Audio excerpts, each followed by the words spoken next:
Let me tell you, I have been working for 35 years as an animal nutritionist, laboratory and research station, up to the point I got tired of that, and I decided to spend 10 years with smallholder dairy farmers in Brazil, and I have been in Africa for 14 months.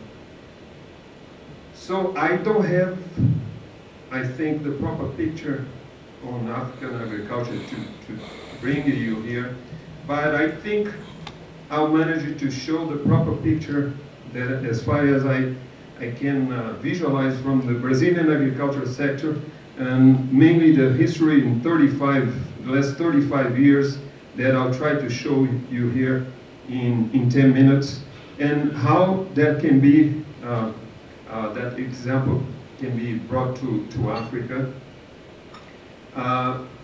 I want you to understand that this is a humble message. I'm not going to try to tell you the Brazilian agricultural sector managed to solve all the problems. We'll solve only the easy ones, and we'll create 100 other very difficult for the next years. So my job is there for a couple years more. Some of the things I'm going to show here to you are quite obvious, but anyway, I decided to put in those slides. Agriculture development, historically, came with a modern input, crop management, mechanization, increasing productivity, and decrease food costs, and with everything that come up with the storage, haulage, and cheap food, and the toilet allow the human population to go into urbanization and have the proper labor for the industrialization process that was coming, with the whole society having an advantage of increasing per capita income and developing coming after. In the developing countries, the things happen a little bit different. Import of cheap and subsidized commodities end up killing the local production, and feeds back on that, and demanding more cheap imports, and migration of the hero population to end up crowding the cities with all the problems you know here in Nairobi, I know in Sao Paulo, I know in Accra. High rates of unemployment, zero or low purchasing power, hunger and poverty.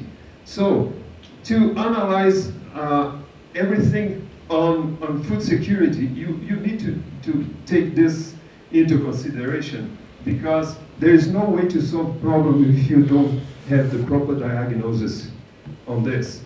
The Brazilian agriculture was not different. Until 1970, low production, low productivity, everything concentrated in the more developed areas of the country, in south and southeast part of the country.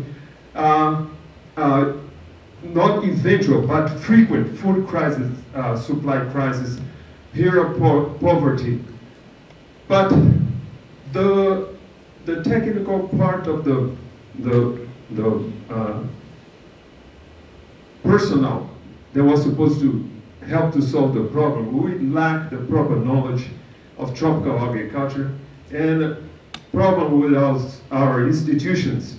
No proper interaction between research, extension, and education and marketing, mainly because we lack this tropical agriculture knowledge. We have all those biomes in Brazil, but so far, by far, the most difficult to do agriculture is the Cerrado, which is pretty much the same thing as the savannas in Africa. So we end up in the last 35 years developing the proper technology to put that area of the Cerrado that used to be for 100 years or more, for centuries, just idle land, large, vast areas of idle land, and that's the main food basket in the world today. With this technology, we manage to do things. But the most important thing is the no-till and how to take care of the tropical soils.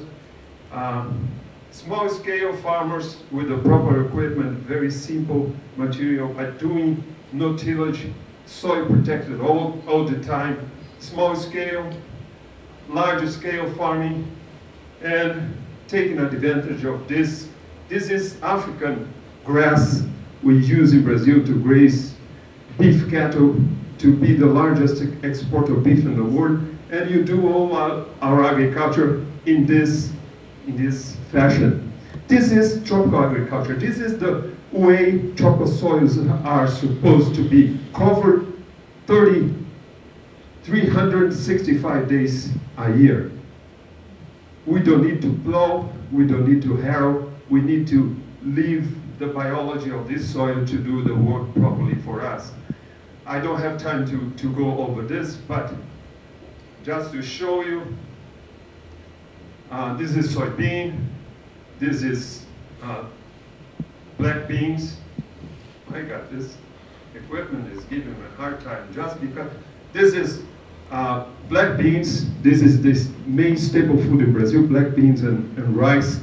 This is without grass, a previous crop with grass.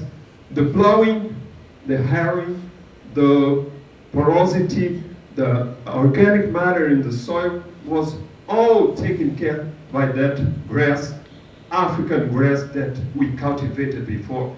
Without, there is no place for the development of the rooting system. So this crop here will end up saving a lot on irrigation if necessary. But we don't grow black beans in Brazil under irrigation. That means with 30 days without rain, 50 days without rain, this crop here will not suffer, but this will end up producing almost nothing. This is a large company that deals with aluminum. They need the firewood from the eucalyptus, so we plant 10 by 10. There is a space in the first year for rice, second year for soybean, third year the first pruning, and it started with grass. And these guys, they have the main interest in the firewood. They end up selling rice, beans, soybeans, sunflower, and beef. The same is true for the main staple food in Africa. This is the way that we're supposed to grow cassava in tropical soils. And this is the picture that ended up showing in the Times magazine, the large plantation of soybean, the harvesters coming in front, harvesting the soybean, and the sowers, all the machines are coming, sowing corn for the next crop. We do 2.5 crop per year in those savanna areas. So what happened is grain production in Brazil in 25 years ended up increasing 226%, with only 21% of the area being under cultivation for this. This difference is technology. This allowed Brazil, within a 35 years period, to come from net importer of food to the largest exporter in the world, the second largest after US. Chicken, in 10 years, increasing 174%, beef 172, pork 116. And these allow us, the technology allows us to save area. Because with the increasing production, this delta factor 2 means that we double the production. So we end up needing half of the area. We end up saving more than the area cultivated today in Brazil as saving for the account of the environmental concern. Food prices in 35 years decreased by half. That means a normal grassroots family in Brazil can spend less in food today, and the other half they can spend in other commodities and everything for the whole development. Everything, sugarcane and ethanol, these issues of competition, food production, and biofuels are not true if properly managed. Of course, the examples we saw here today, which are Tropa, that was the craziest thing I could ever imagine. Post-harvest losses in Africa. Now I came from Brazil to Africa. Quick, in more 4 minutes if I have. Sub-Saharan Africa, the post-harvest losses, 4 billion in post-harvest losses of grain, essential to the covering of the importations they need to face today. Around 40% of post-harvested and tubes and roots, and I can think that a good portion of this, and most of this, has to do with the purchasing power of the African family. Food security needs jobs to have food, not in a silo or in a warehouse, but food on the table. So competition, who will bring money from outside foreign investment to grow cassava, yam, plantain, maize in Africa? To sell to who? To those customers. They don't have money in their pocket, so they are unemployed. So the question of security, we need to understand that with the world population of almost 7 billion people, we have food enough for 12 billion. There are 1 billion hungry and undernourished, mainly because they don't have money in their pocket to take care of themselves and their families. We have plenty of land and not cultivated yet in Africa, everywhere in this country. And why not think about something on large-scale agricultural projects, but not versus smallholders, with the smallholders, and how to take advantage, like we did in Brazil. We can create jobs and low-cost inputs to feed to those smallholders farmers. They will end up adding value to the commodities they produce there. Very cheap soybean, very cheap maize, make up a very nice ration to feed the chicken, to feed the pork. If you go in a supermarket, I don't know here in East Africa, but if I go in a supermarket or in a restaurant in West Africa, I will end up eating chicken from Brazil. From these guys.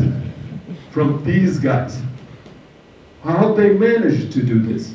Because they have cheap ration to feed their porks and chicken with the proper and cheap soybean and yellow maize.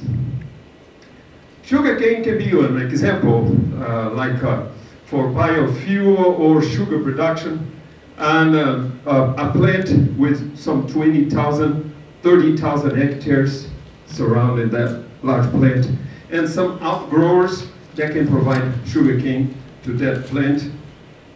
Or if they decide to do their business by themselves, they can go for brown sugar. It's amazing. A country like Liberia, Sierra Leone, imported 100% of their brown sugar. Something that is unacceptable. Brown sugar, corn syrup, sugarcane syrup, fuel for cooking, cold storage with small villages. Cooking is a very important issue. Fumes from cooking coal firewoods in Africa kills more children than HIV, AIDS. Can you spare foreign currency? Mainly countries like Ethiopia, they are mixing their ethanol into the gasoline and saving currency. Most of these countries, foreign currency, they don't have. Create jobs and electricity. either with small scale with ethanol or large scale in the plants in Brazil would. This is a typical sugar, ethanol, and electricity plant in Brazil, sugarcane plant in Brazil. They cover all the needs for electricity to dry the sugar and cook the sugar they need. They cover all the needs to distill the ethanol with bagasse, and they end up selling the surplus energy back to the national grid. They make money out of that. They don't spend 1 cent in energy.